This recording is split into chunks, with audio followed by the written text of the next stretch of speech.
जय हिंद दोस्तों, स्वागत है आप सभी का आपके अपने यूट्यूब चैनल सैन स्टडी सेंटर पर।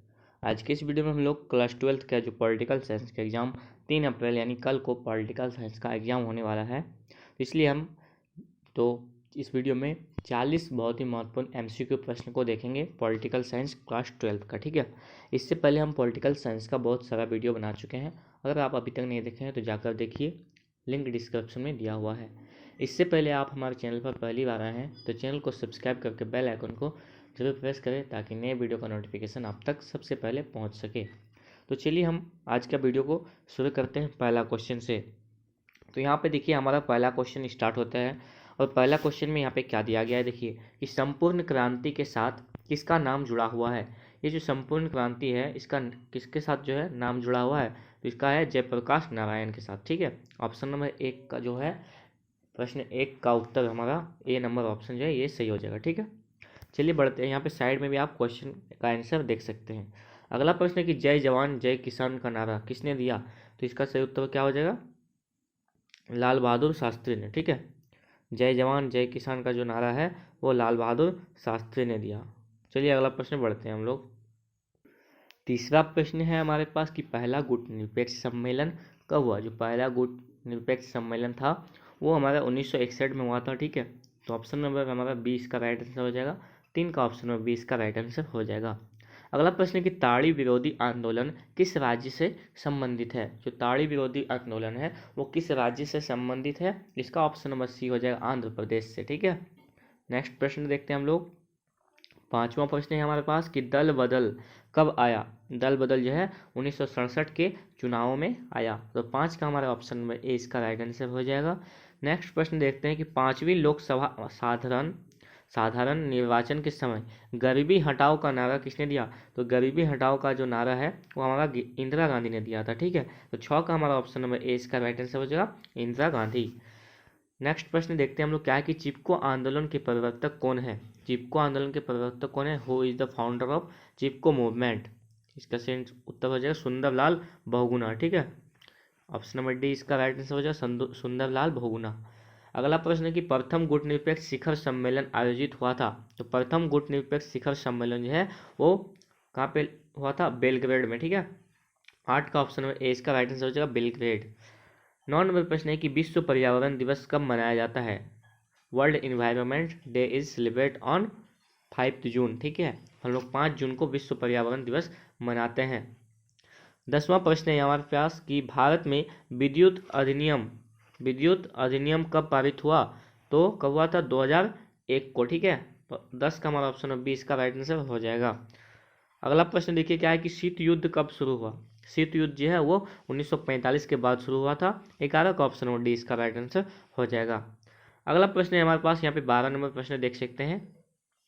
12 नंबर प्रश्न है कि दो ध्रुवीय विश्व का आरंभ कब हुआ। तो दो ध्रुवीय विश्व का आरंभ जो है वो 1914 के बाद हुआ। तो इस 12 का ऑप्शन नंबर डी इसका राइट आंसर हो जाएगा।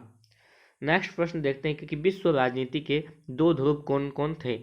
विश्व राजनीति के जो दो ध्रुव थे वो अमेरिका और सोवियत संघ था। तो 13 का ऑप्शन नंबर डी इसका राइट आंसर हो जाएगा। अगला प्रश्न है कि बर्लिन की दीवार का निर्माण किसका प्रतीक था। बर्लिन का जो दीवार का निर्माण था वो हमारा शीत युद्ध का चरमोत्कर्ष का प्रतीक था।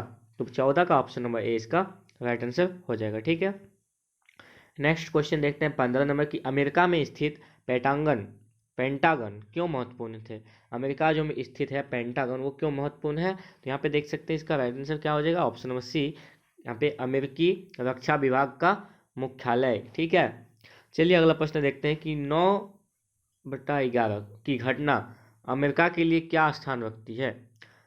तो क्या है इसका उत्तर कि अब तक की सबसे बड़ी घटना ये है। ठीक है, ये इस प्रकार से दिया गया है, लेकिन यहाँ पर आप ऐसे भी लिख सकते हैं। तो इसका जो उत्तर है वो सी हो जाएगा, अब तक की सबसे बड़ी घटना। चलिए अगला क्वेश्चन देखते हैं हम लोग। यहाँ पे है 17 नंबर प्रश्न में यहाँ पे कि यूरोपीय आर्थिक समुदाय का गठन कब हुआ।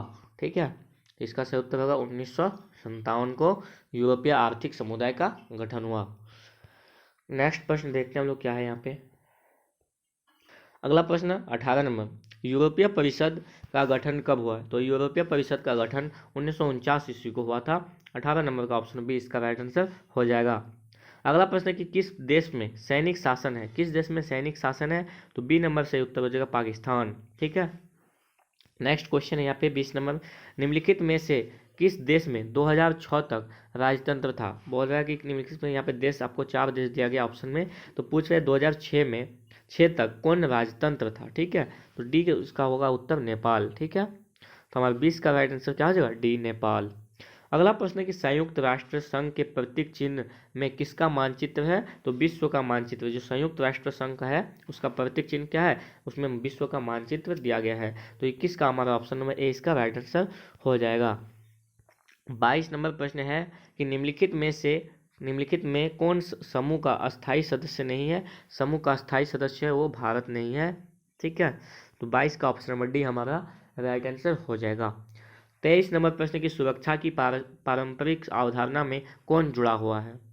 सुरक्षा की पारंपरिक अवधारणा में कौन जुड़ा है, तो राष्ट्रीय सुरक्षा। 23 का ऑप्शन नंबर ए इसका राइट आंसर हो जाएगा।